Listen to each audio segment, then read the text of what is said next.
Seja bem-vindo ao Momentos que Brilham. Hoje falamos de um estudo sobre a reação do cérebro à dor crónica. O trabalho recebeu uma bolsa de investigação e visa melhorar o diagnóstico e tratamento da patologia. Mas para já, em primeiro lugar, e ainda na área da saúde, falamos de um outro projeto que procura respostas para o Alzheimer e o cancro. São cerca de 150 investigadores portugueses e espanhóis nesta mega parceria. É a minha primeira convidada, Goretti Sais, do Instituto Superior de Engenharia do Porto, um dos parceiros deste projeto. Mais uma vez agradeço a vinda aqui ao Porto Canal. Obrigada. Ao Mentes que Brilham. Este é um trabalho, esta parceria, que visa criar soluções de biotecnologia no diagnóstico, no tratamento de doenças, no fundo associadas ao envelhecimento. O que é que podemos dizer um pouquinho mais?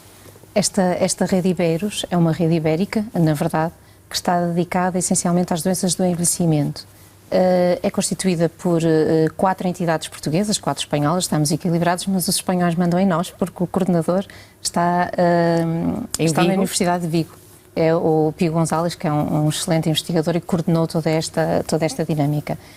Nós temos áreas diferentes, uns de nós trabalham em biomateriais, outros trabalham em nanotecnologia e outros trabalham em biosensores. Nós encaixamos na área dos biosensores, mas o facto de nós termos esta equipa de 150 investigadores decorre de todos nós termos experiência ligada às áreas do envelhecimento.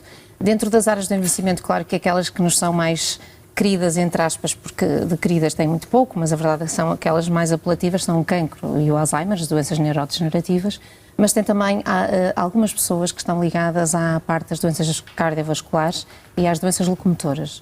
E Parkinson também? Também. Doenças neurológicas na generalidade e que acontecem na sequência do envelhecimento. Portanto, temos uma panóplia enorme de investigadores maravilhosos, pessoas que publicam em Nature, em revistas maravilhosas, que se calhar seriam a missão de qualquer um de nós, a trabalharem em conjunto, já com um know-how bastante sólido, para podermos fazer parcerias colaborativas, e essa é a parte interessante da rede, é reunirmos-nos periodicamente e encontrarmos-nos num conjunto de parcerias que são interessantes com um ângulo de visão que nós não encontraríamos se estivéssemos dentro da rede e criar a partir daí novos projetos. Claro que como cada um de nós tem algum know-how anterior na área, os projetos já começam com um nível bem avançado e bem prático no contexto. Falando um pouco da importância deste projeto em termos práticos, com o aumento da esperança de vida, a esperança média de vida, aumentam também as doenças associadas ao envelhecimento. Sim, as doenças do envelhecimento são aquelas que vão predominar neste novo século, à exceção de alguma catástrofe ou de alguma questão social, como o terrorismo que nos abrange, infelizmente. As doenças do envelhecimento vão ser a consequência porque a medicina permite a longevidade, por outro lado ignora aquilo que é seleção natural, se calhar eu já tinha morrido se a medicina não existisse, e a verdade é que eu perpetuo as minhas questões genéticas por conta da medicina e por consequência nós agora temos que levar este arcabouço pesado e conseguirmos melhorar um bocadinho a qualidade de vida das pessoas quando envelhecem. Há um conjunto de doenças que estão envolvidas neste processo e daí ser muito importante nós trabalharmos nesse sentido. As soluções tecnológicas que estão associadas a esta rede partem no fundo para criar novos dispositivos biomédicos, novos implantes, novos materiais que permitam ser administrados e que permitam a cura e o diagnóstico em simultâneo. Portanto, nós estamos numa área muito abrangente e muito transversal à procura de várias soluções para as várias doenças. Para um leigo, quais são os problemas decorrentes do avançar da idade? As células não funcionam como deviam. Coitadinhas, elas estão lá e começam a acumular alguns erros. Essa não é a minha área de especialidade, mas assim, do ponto de vista leigo que eu também tenho, a minha sensação e a minha percepção é que as células estão a acumular o peso da idade e o peso dos erros que elas foram acumulando ao longo do processo. E quando esses erros depois têm como consequência o sistema imunitário não os conseguir detectar, por exemplo, chegamos a um cancro e depois não temos grande solução, porque o nosso sistema imunitário não vai conseguir resolver o problema e nós dificilmente conseguimos resolver o problema, porque a célula, por exemplo, a célula cancerígena é pouco diferente da célula normal. Portanto, arranjar ali um diferencial que seja chave e que diga que esta célula é mesmo diferente e eu vou conseguir atacá-la com um alvo medicamentoso, que é só este, é muito difícil. A nanotecnologia tem avançado imenso nessa área, hoje fazem-se imunoterapias maravilhosas, a longevidade do cancro nunca foi tanta. Há uns anos atrás, acho que muita gente estaria condenada à morte com poucos anos de vida e as pessoas sabiam isso. Hoje não é bem assim. Hoje as pessoas entram no IPO com outro alento e sabem que as terapias têm evoluído muito. Claro. Mas é verdade que o envelhecimento acontece. As rugas aparecem, é verdade, os cabelos brancos para quem os tem, faz parte do envelhecimento, faz parte. E faz parte, sobretudo, e quando isso afeta a nossa qualidade de vida, como o Alzheimer ou as doenças neurológicas que nos controlam depois a nossa independência do ponto de vista de mobilidade, é evidente que isso tem um impacto social muito grande, tem um impacto humano grande e tem um impacto financeiro brutal do ponto de vista social. Mas as nossas tentativas serão sempre por colocar novos materiais, novos dispositivos, novos implantes, num período de 3 anos, porque é o período que temos para executar um bocadinho menos, para conseguirmos lançar novos produtos que possam eventualmente vir a complementar este envelhecimento e ajudar um bocadinho no aumento da qualidade de vida ou no prolongamento da vida também. Então, mais na sua área de ação e na unidade de investigação, da qual é coordenadora, o Biomark, a atividade está centrada então no desenvolvimento de biosensores ou biomateriais e nanotecnologia. Podemos pensar ou exemplificar com um caso prático para as pessoas perceberem um pouco melhor o que é que se faz nesta unidade de investigação? Nós começamos o Biomark em 2011, portanto nós não temos muitos anos, mas pouco tempo depois eu acabei por vir aqui, pela minha primeira vez, falar da Starting Grant que tinha recebido da European Research Council, que me é muito querida porque permitiu que eu conseguisse iniciar uma unidade com quase 0 euros de financiamento para de repente passar para 1 milhão e hoje crescemos e estamos com mais de 20 investigadores, com muitos mais projetos financiados e com muitos projetos para dar resposta e, portanto, se calhar eu estou mais próximo do envelhecimento do que estava há 6 anos atrás, mas a verdade também estou no projeto, portanto pode ser que isso ajude. E o que nós fazemos, o nosso projeto mais querido, claro, que é obviamente o projeto que permitiu que nós nos lançássemos e que começássemos uma nova visão daquilo que são os biosensores. E esse projeto que me é mais querido, nós estamos agora a terminá-lo em janeiro e estamos agora a chegar finalmente à prova de conceito e agora acho que eu consigo explicar melhor do que nunca porque já consigo perceber como é que ele vai funcionar.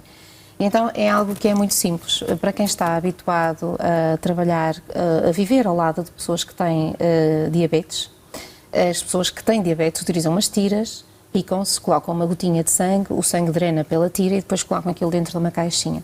E o que nós queremos fazer é ficar apenas com a tira, mandar a caixinha para o lixo e precisamos apenas da tira e a tira tem que dar uma resposta. Em termos práticos isto é muito simples porque, embora pareça muito complexo quando falado, na verdade nós só estamos a dar resposta com semelhanças daquilo que a natureza nos traz e a incorporar aquilo num dispositivo único, que é aquela tira funciona com base no princípio elétrico, não é por acaso, é porque de facto essas tiras funcionam muito bem. Então nós sensibilizamos algo semelhante, mas para um biomarcador do cancro, e nós, como a caixinha elétrica da diabetes precisa de um suporte eletrónico e um suporte elétrico, o que nós fizemos foi incorporar uma célula fotovoltaica, porque o que ela faz é captar a energia da luz e gerar eletricidade. Então, as células fotovoltaicas são constituídas por 2 elétrodos. Elétrodos é um termo técnico, mas são 2 peças que lá estão. E uma das peças foi substituída pelo nosso material que está sensibilizado para o biomarcador do cancro. E o que acontece é que quando esses 2 elétrodos, um deles recebe luz e, por consequência, a eletricidade passa por há um fio externo que une os 2 e por aí passa a corrente. Essa corrente que passa depende da luz que em si, depende de muitos parâmetros e depende também das características do nosso elétrodo que foi sensibilizado. Quando nós colocamos lá muito biomarcador do cancro, estamos a colocar ali umas placas proibidas à corrente e a corrente não consegue passar e está tipicamente bloqueada. Quanto mais biomarcador do cancro tiver, mais bloqueada fica. Então, o que nós fizemos para mandar a caixinha da diabetes fora, que me perdoam as empresas porque elas funcionam muito bem e isto não vai ser sequer competição, o que nós fizemos foi criar aqui um sistema corado sensível à eletricidade, tecnicamente chamado eletrocrómico, que é um composto cuja cor varia com a corrente que passa. Então, é fácil, nós temos os 2 elétrodos, temos o fio elétrico e temos aqui uma cor. Quando passa muita corrente, temos uma cor, quando passa menos corrente, temos outra. Quando passa menos corrente, temos muito biomarcador do cancro. E basicamente é esse o princípio. Portanto, é como se fosse um teste de gravidez, mas o princípio é elétrico, é esse princípio elétrico que está a fornecer aqui uma resposta. E, portanto, esse é assim eu acho que é o meu trabalho mais querido por ser o primeiro. E, obviamente, desde então nós evoluímos em muitas direções. Já fazemos elétrodos em papel, fazemos elétrodos em plástico, Colaboramos também com a professora Elvira Fortunato na base do papel, porque melhor do que ninguém em Portugal é ela a conhecedora do papel. Portanto, nós trabalhamos noutras dimensões completamente diferentes, mas tendo em vista uma aplicação que seja concreta. No caso, esta bolsa foi dirigida precisamente para biomarcadores de cancro. Sim. E é aí que nós queremos chegar. Nós só não chegamos ao diagnóstico precoce porque nos faltam biomarcadores para diagnóstico precoce. Essa não é a nossa área de investigação, mas nós estamos pelo menos a aplicar nos biomarcadores que são importantes para a clínica, aqueles que eu própria também já tenho que fazer quando me mandam fazer análises, porque eles de facto são relevantes para a clínica, e já testamos a célula e já testamos o conceito e funciona. É muito bom acompanhar a evolução do seu projeto, do seu bebê, não sei se o posso dizer assim. É bocadinho o meu bebê. A competição com o meu filhote, não é um bebê real e é um bebê. Ambos ocupam muito tempo e não sei qual deles ocupa mais e qual deles dá mais dores de cabeça, mas é uma felicidade tê-los. Claro. Dorothy Celes, mais uma vez, muitíssimo obrigado por ter vindo ao Porto Canal, ao Momentos que Brilham. Vamos agora seguir para o exterior, vamos conhecer o trabalho de um grupo de investigadores do Porto que criou um projeto que ajuda a purificar a água. A investigação visa ainda controlar as cheias e combater os mosquitos.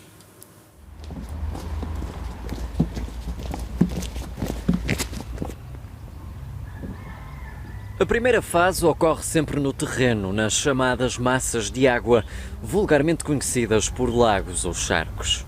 Fazemos primeiro uma análise à biodiversidade existente, portanto a macroinvertebrados, plantas, anfíbios e peixes, se existirem na massa d'água, e fazemos recolha de uma pequena quantidade de água para fazer análises físico-químicas depois em laboratório. Depois desta parte de campo, passamos para o laboratório para fazer uma análise mais fina a estas componentes. É em pleno terminal de Leixões, em Matosinhos, que está situado o Centro de Investigação Marinha e Ambiental. Aqui vão ser analisadas, ao pormenor, a água e toda a biodiversidade. Um dos componentes principais destas zonas úmidas ou massas de água são as plantas. São um dos principais atores que promovem a depuração da água. E uma parte importantíssima é esta da rizosfera. E nós fazemos o estudo das melhores espécies autóctones, portanto nativas de Portugal, que se adequam exatamente às necessidades para a purificação da água. Para perceber se houve ou não alteração do ecossistema, há componentes que são essenciais. Estes bichinhos são essenciais nestas massas de água porque equilibram perfeitamente os níveis de nitratos, amónios, etc. E são bastante necessários para o ecossistema e por isso é que muitas deles, por exemplo, as larvas de libelinha, são muito sensíveis à poluição. Portanto, se elas estão presentes, significa que a massa de água está com boa qualidade. Portanto, podemos extrapolar este tipo de respostas através das espécies que estão aqui presentes. A análise de massas de água, especialmente em centros urbanos, tem dado que falar, até porque grande parte contém alterações no ecossistema. Mas uma parceria com a Faculdade de Engenharia do Porto levou a dar grandes passos na purificação da água. Juntamos estas duas componentes que leva a parte da engenharia, a parte da biologia, a fazer uma análise sistémica às massas de água que normalmente não é feita. Portanto, não é feita uma análise completa para saber qual é o estado completo, para sabermos quais é que são as soluções. Têm surgido de todo o país cada vez mais pedidos de análise, mas ainda assim há falta de informação. Portanto, é preciso não só haverem estas ações de reabilitação no local, mas em paralelo estas ações de sensibilização para as pessoas estarem com mais conhecimento para tentar evitar ao máximo a ocorrência destas situações. Um projeto pioneiro que promete equilíbrio e sustentabilidade. Seja bem-vindo à segunda parte do Momentos que Brilham. Em estúdio continuamos a falar de saúde. É a minha convidada, uma investigadora que recebeu 10.000 euros para estudar a reação do cérebro à dor crónica. Joana Barroso, aluna de doutoramento da Faculdade de Medicina, já médica da Universidade do Porto, investigadora do Instituto de Investigação e Inovação em Saúde, a quem agradeço também a disponibilidade de vir aqui ao Porto Canal Momentos que Brilham. Começamos por explicar o que é a dor crónica. Afeta, penso eu, 30% da população. Cerca disso, sim. A dor crónica é um problema grave na medicina atual, não só cá, mas portanto, em geral em todos os países desenvolvidos. De facto, nós não temos uma resposta fácil ou com sucesso na maioria dos casos. Portanto, é muito difícil conseguirmos tratar doentes com dor crónica. E é difícil essencialmente, na minha opinião, e penso que em geral nos investigadores que se dedicam a isto, porque nós não a conhecemos bem. A dor tem uma história com um passado muito antigo, portanto, Nós conhecemos a dor há centenas, até há milhares de anos. Desde os tempos portanto, da medicina tradicional chinesa antiga, a dor era um problema abordado.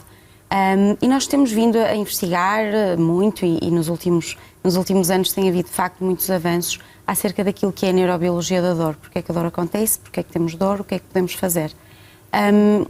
No entanto, só há cerca de 30 anos é que nós tivemos a capacidade de ver como é que o nosso cérebro funciona em tempo real, in vivo, no humano, através da imagem, que é isso que eu faço na investigação e também, claro, que puxo um bocadinho para este lado, mas, de facto, perceber como é que o cérebro se comporta na dor tem-nos dado muitas respostas. Nós já sabemos que na dor aguda, que é completamente diferente da dor crónica, isso é algo que tem de ser completamente separado, mesmo em termos clínicos, nós sabemos que o cérebro tem um comportamento típico, portanto, há regiões do cérebro que são ativadas, e sabemos que na dor crónica há uma reorganização do nosso sistema nervoso central. O nosso cérebro sofre alterações que ainda não são completamente compreendidas. E é isso que nós estamos a fazer. A dor crónica... Deixa, e falando um bocadinho do seu trabalho especificamente, foca-se na ressonância magnética para estudar os circuitos cerebrais dos doentes. Sim. Como é que explicamos isto para quem não é da área? Portanto, a ressonância magnética é um exame inócuo, funciona através de magnetismo, portanto não tem radiação, como é o caso da TAC, das radiografias, e é um exame que é muito feito em termos clínicos, para vermos a estrutura, não só do cérebro, mas de todo o corpo. O que nós fazemos na investigação é um bocadinho diferente daquilo que se faz na clínica, a nossa ressonância é um bocadinho diferente.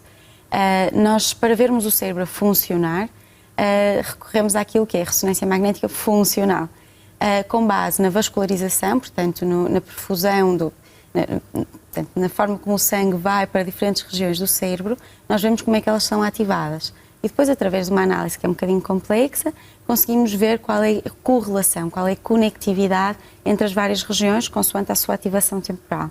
Ou seja, conseguimos criar redes de funcionamento do cérebro. Também fazemos outra técnica, que se chama DTI, que nos permite ver também estrutura de matéria branca. Ou seja, estudamos matéria cinzenta e matéria branca. Mais ou menos assim isto. Não sei se me expliquei. Penso que sim. E um aspecto que me chamou a atenção, em termos práticos, é que trabalha com pacientes que sofrem de dor crónica ou dor associada à artrose do joelho. Sim. Podemos exemplificar aqui? Portanto, nós quisemos um modelo de doença que nos permitisse chegar à nossa resposta. O que é que nós pretendemos fazer? Portanto, nós sabemos que o nosso cérebro se adapta na dor, ele reorganiza-se, mas também parece ser o próprio cérebro, previamente, as características ab início, antes da dor, que determinam quem é que desenvolve ou quem é que tem maior propensão para desenvolver ou não dor crónica. Ou seja, não é só uma reação a um estímulo incitante de dor, mas é a forma como o cérebro recebe esse estímulo. E são as características de cada um que determinam quem tem maior probabilidade de ficar com dor quando não temos estímulo. Portanto, nós quisemos um modelo de doentes em que existisse dor durante muito tempo e nos quais nós conseguíssemos, de forma, com algum sucesso, retirar a dor. E é muito difícil. É muito difícil nós termos um doente com dor há 3, 4, 5 anos e, de facto, termos uma ferramenta terapêutica que retira a dor. E a artrose do joelho é talvez um dos únicos casos em que isso acontece. Portanto, colocando uma prótese nos doentes que têm dor no joelho durante 3, 4, 5 anos, alguns menos, mas mais ou menos por aí, nós conseguimos em 70, quase 80%, depende das séries, retirar completamente a dor. E, portanto, estamos a falar de doentes que tinham dor durante muito tempo, colocamos a prótese e deixam de ter dor. Isto permite-nos responder a uma das nossas questões, que é como é que decorre a reorganização do nosso cérebro, o que é que está a acontecer. Por outro lado, cerca de 20, 30% destes doentes mantêm dor, sem que haja uma explicação do ponto de vista ortopédico, digamos. Isto, a prótese dolorosa do joelho, eu não sou ortopedista, mas a prótese dolorosa do joelho é um problema complicado para um ortopedista resolver, porque muitas vezes o doente volta ao bloco e não se consegue resolver. Então, nós achamos que são estes os doentes que já tiveram a tal sensibilização do sistema nervoso central e que, independentemente daquilo que nós consigamos fazer em termos terapêuticos, para a prótese, etc., não conseguimos desta forma retirar a dor. Portanto, é por isso que nós estamos a estudar doentes com artrose do joelho. Não estou propriamente interessada no joelho, é no cérebro deles, mas sim, é esse motivo. Joana Barroso, muitos parabéns por esta bolsa, continuação de um bom trabalho. Espero tê-la cá, se calhar com mais desenvolvimentos desta investigação. Obrigada por ter vindo ao Mentes que Brilham. E nós vamos fechar o nosso programa com uma tecnologia desenvolvida por um aluno da Universidade do Porto e que foi patenteada no Japão. Em causa está uma investigação no âmbito da robótica que permite uma maior interação entre o robô e o humano. O Mentes que Brilham está de regresso na próxima semana. Até lá, fique bem. Este vídeo demonstra a capacidade auditiva de um robô ao interagir com um humano através do som e da linguagem corporal.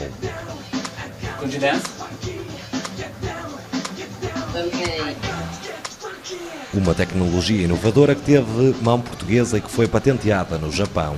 João Lobato Oliveira é protagonista principal desta invenção, dividida entre a Faculdade de Engenharia da Universidade do Porto, o Inesctec, a Universidade de Tóquio e a Honda. Isto é uma tecnologia de audição robótica que permite melhorar a interação humano-robô.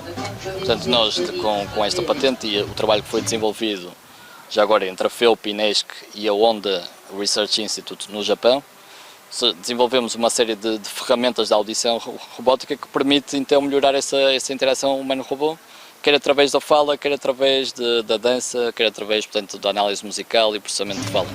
Change the music. Okay.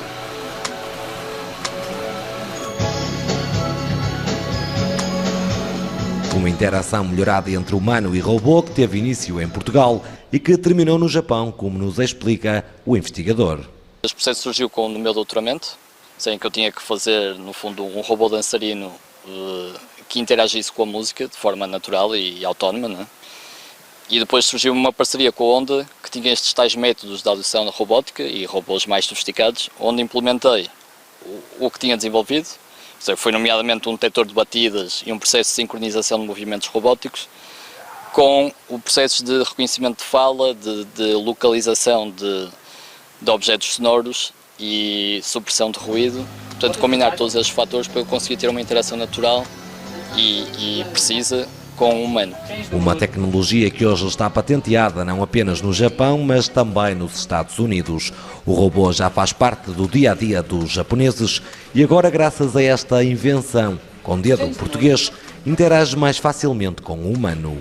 À medida que os robôs cada vez mais entram nas casas das pessoas, isto no Japão já acontece, portanto têm que ser naturais, portanto têm que ser capazes de interagir com o humano de forma o mais natural possível e tem que fazer sentido. Portanto, se eu estou a interagir com ele e pergunto-lhe como é que ele se chama, ele tem que me responder o nome, não pode responder outra coisa. Não? Ou seja, se eu estou a interagir com ele sobre a forma de música, ele deve ser capaz de perceber a música, que estilo de música é que ele está a detectar e sincronizar-se também com essa música. Melhorias na interação do robô com o ser humano realizadas por um jovem portuense que depois deste feito não parou e já em território português desenvolveu algo novo, um localizador Bluetooth. Comecei a desenvolver já ainda durante o doutoramento, portanto que é um localizador Bluetooth que eu acoplo as minhas chaves, objetos pessoais, e também animais e crianças, para encontrar com o telemóvel. Portanto, essa foi uma empresa que depois surgiu, uma startup que surgiu com esta criação e que foi sediada em Portugal e é aí que eu me encontro, portanto, a perseguir este negócio, onde já vendemos mais de 100 mil unidades para mais de 80 países. Mais uma inovação desenvolvida por João Lobato Oliveira, que apesar de lamentar a falta de investimento no nosso país, é por cá que quer continuar a trabalhar. Sim, pretendo, até porque queria exatamente trazer, portanto, manter o talento cá. Portanto, temos uma equipa também multidisciplinar, de pessoas também super qualificadas e deixar a tecnologia cá vendendo para todo o mundo. Portanto, no fundo, fazer aquilo que eu acho que falta um bocado ainda em Portugal, que é exportar para o mundo a nossa tecnologia, os nossos produtos. Uma tecnologia trabalhada por uma equipa atualmente com 9 elementos, que é liderada por uma mente brilhante que decidiu mostrar ao mundo a capacidade do investigador português. Please stop the song.